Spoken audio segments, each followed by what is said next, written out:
Welcome to JM Students Education. இந்த வீடியோல நம்ம பார்க்க போறது 12th standard accountancy sum number chapter 1 sum number 9.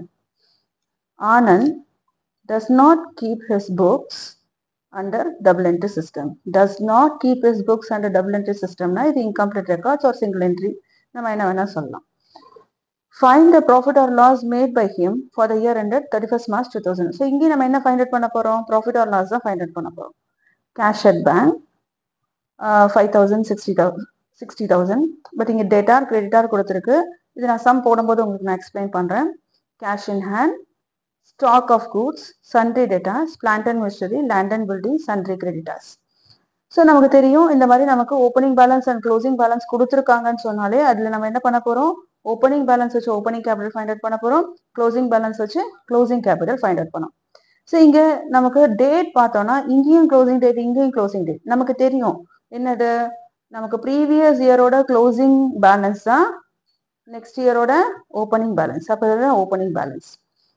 Anand had withdrawn 60,000 for his personal use.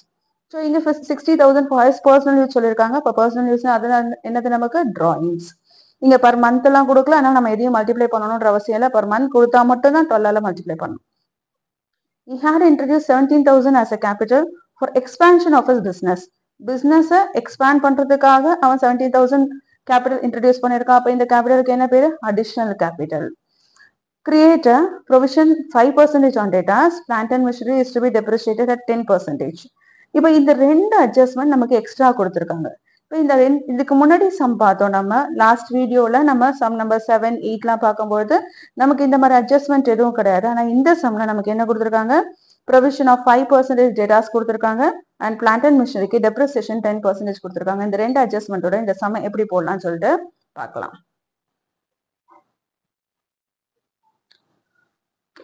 In the books of Anand, statement of affairs as on 1/4/2018.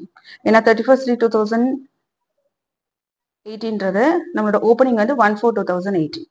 So இப்போ first cash at bank. இங்க கவனிங்க, cash at பேங்க்ல நமக்கு இங்க வந்து ஓப்பனிங்ல debtor கொடுத்துருக்காங்க. டெட்டார்னா இது asset balance. இப்போ கேஷ் அட் பேங்க் நம்ம எங்க எழுதணும்? அசெட்ல எழுதணும். இதே க்ளோசிங்ல பார்த்தோம்னா கிரெடிட்டார்ஸ் கொடுத்துருக்காங்க. கிரெடிட்டார்ஸ்னா இது பேங்க் ஓவர் டிராஃப்ட்னு அர்த்தம். ஸோ பேங்க் ஓவர் டிராஃப்ட்னா நம்ம எங்க எழுதுவோம்? லைபிலிட்டில எழுதுவோம். ஸோ முதல்ல இப்போ நம்ம ஓப்பனிங் போட போறோம். ஓப்பனிங்ல பேங்க்ல இங்க டெட்டார் கொடுத்துருக்காங்க. டெட்டார் கொடுத்தா நம்ம அந்த அமௌண்ட்டை அசெட்ல எழுதணும். So cash at bank asset,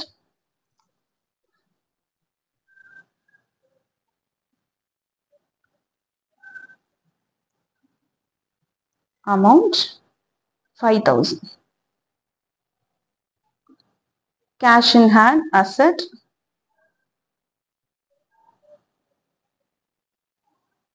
amount 3,000. Stock of goods asset, amount 35,000. Sundry debtors asset,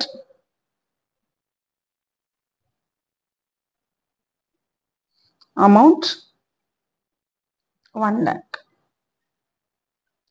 Plant and machinery asset,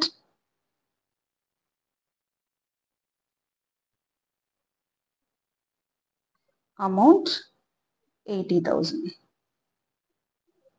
Land and building asset,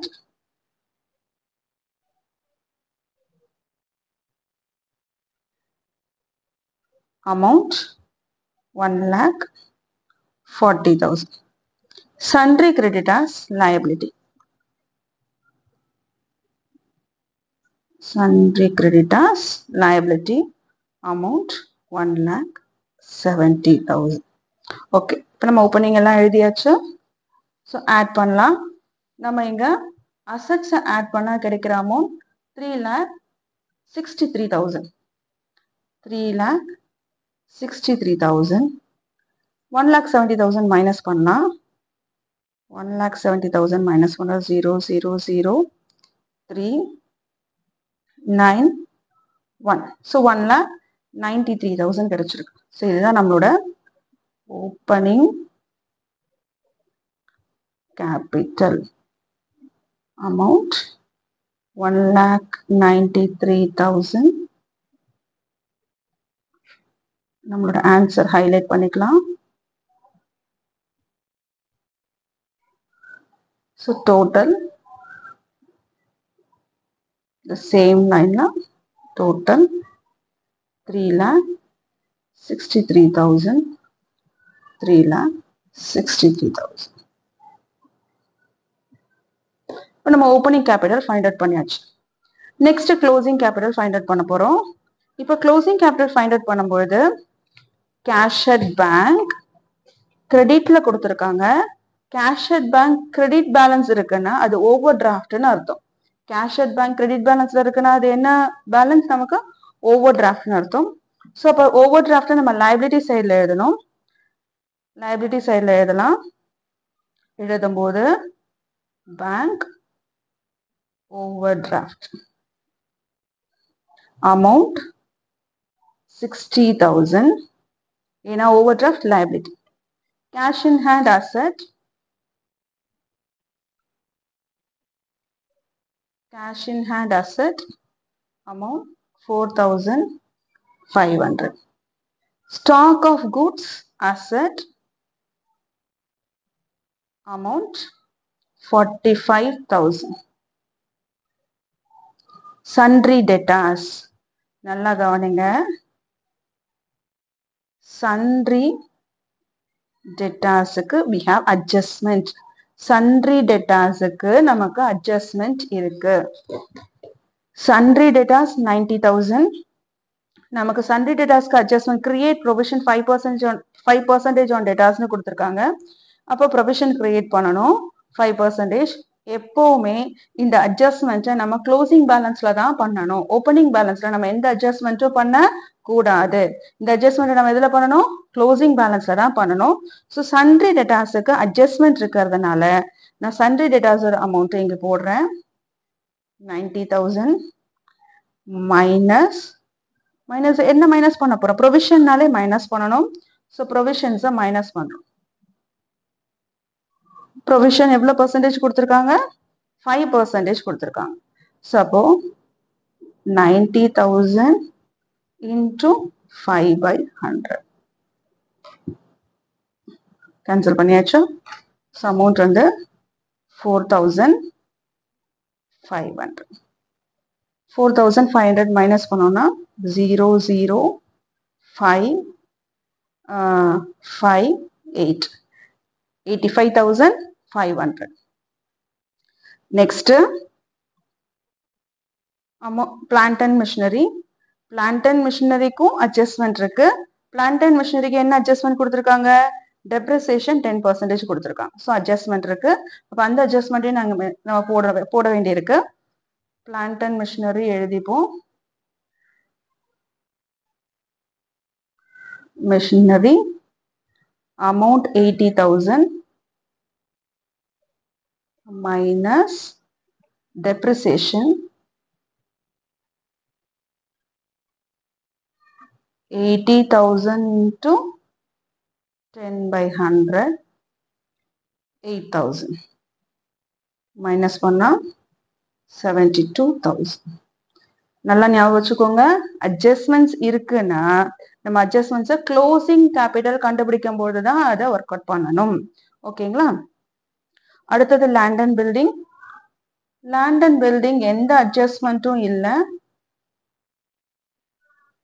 so அப்படியே நம்ம டைரக்டா அமௌண்ட் எழுதிடலாம்.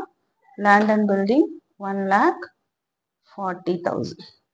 Sundry creditors 1,30,000. சன்ட்ரி கிரெடிட்டார்ஸ் நமக்கு இங்க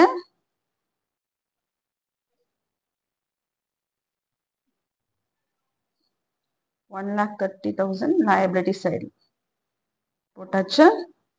நம்ம அசெட் சைட் டோட்டல் பண்ணலாம். Asset side total பண்ணா 3,47,000 3,47,000.